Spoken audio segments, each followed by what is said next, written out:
warahmatullahi wabarakatuh.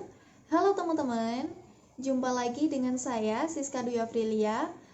Di video kali ini Siska akan menyampaikan kajian Islam dengan tema membayar zakat fitrah via online. Sah nggak sih? Buat kamu yang penasaran, stay tune terus ya. Bismillahirrahmanirrahim. Alhamdulillahirrabbilalamin. Wassalatu wassalamu ala asyrafil anbiya'i wal mursalin sayyidina wa maulana Muhammadin wa ala alihi wa sahbihi ajmain, amma ba'du.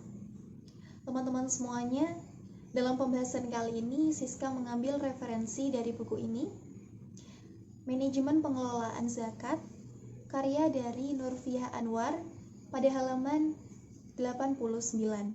Alhamdulillahirrabbilalamin, kita masih bisa bertemu dan merasakan bagaimana indahnya bulan suci Ramadan tahun ini, di mana setiap momen dan waktu yang kita nanti-nantikan karena bulan yang penuh barokah ini, kita berlomba-lomba untuk mencari dan mendapatkan pahala sebanyak-banyaknya. Tidak lupa, di bulan Ramadan kita juga diwajibkan untuk membayar zakat fitrah. Selain untuk mensucikan diri setelah menunaikan ibadah di bulan Ramadan, zakat fitrah juga dimaknai sebagai bentuk kepedulian kita terhadap orang yang kurang mampu. Kita bisa berbagi rasa kebahagiaan dan kemenangan bersama dengan orang-orang, termasuk masyarakat yang serba kekurangan.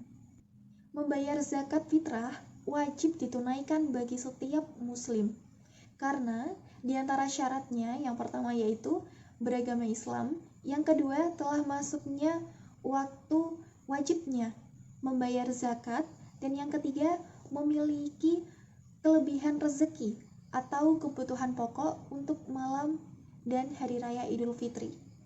Lalu berapa besar yang harus kita keluarkan? Yaitu berupa beras atau bahan pokok seberat 2,5 kg atau 3,5 liter. Namun, para ulama telah memperbolehkan kita dalam membayar zakat fitrah dalam bentuk uang. Nominal zakat fitrah yang ditunaikan dalam bentuk uang menyesuaikan dengan harga beras yang kita zakat fitrahkan. Jadi, dari 2,5 kg beras yang sudah ditentukan, jika dinominalkan menjadi uang, itu berapa?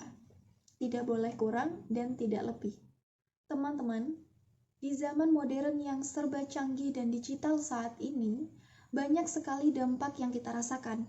Salah satunya dalam mempermudah aktivitas kita, tidak terkecuali dalam membayar zakat. Apalagi sejak masa pandemi terjadi, banyak sekali orang-orang yang membayar zakat melalui online ke lembaga pengelolaan zakat. Tapi pertanyaannya, apakah hal tersebut sah? Karena banyak sekali terjadi kasus di mana lembaga pengelola zakat yang sudah kita percaya untuk membayar zakat tersebut, ternyata lembaga tersebut sangat tidak amanah dan kita tidak tahu di mana zakat yang sudah kita serahkan tadi.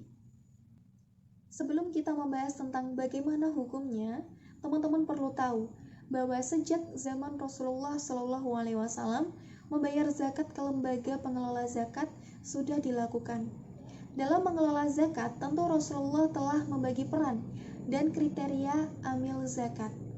Beliau di masa hidupnya telah mengangkat beberapa sahabat yang cukup mumpuni untuk diserahkan tanggung jawab dalam mengelola zakat secara profesional. Salah satunya yaitu Ibnu Sa'ad menjelaskan nama-nama petugas zakat yang telah diangkat sebagai petugas resmi di masa Rasulullah SAW. Dan ternyata tiap petugas sudah punya tugas khusus untuk diutus ke berbagai suku dan kabilah untuk mengumpulkan zakat, atau lebih gampangnya di setiap daerah. Hal tersebut telah menunjukkan bahwa pengelolaan zakat oleh negara sudah dilakukan sejak zaman Rasulullah SAW dan diikuti oleh pemerintah-pemerintah Islam sebelumnya. Dalam membayar zakat, sebenarnya boleh saja kita memberikannya lewat lembaga pengelola zakat, Akan tetapi, kita harus memastikan terlebih dahulu apa lembaga tersebut sudah sesuai dengan syariat dan sudah amanah. Lembaga tersebut setidaknya harus memiliki asas-asas dalam kerjanya, yaitu tentunya yang pertama adalah sudah sesuai dengan syariat Islam, mulai dari tata cara perekrutan pegawainya hingga cara pendistribusian zakat. Kemudian yang kedua adalah amanah. Lembaga pengelola zakat harus menjadi lembaga yang dapat dipercaya. Yang ketiga, kemanfaatan. Lembaga pengelola zakat harus mampu memberikan manfaat yang sebesar-besarnya bagi mustahik. Kemudian selanjutnya yaitu keadilan. Dalam mendistribusikan zakat, lembaga pengelola zakat harus mampu dalam bertindak adil. Selanjutnya yaitu kepastian hukum.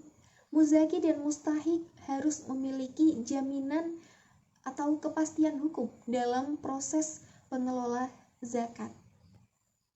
Kemudian terintegrasi.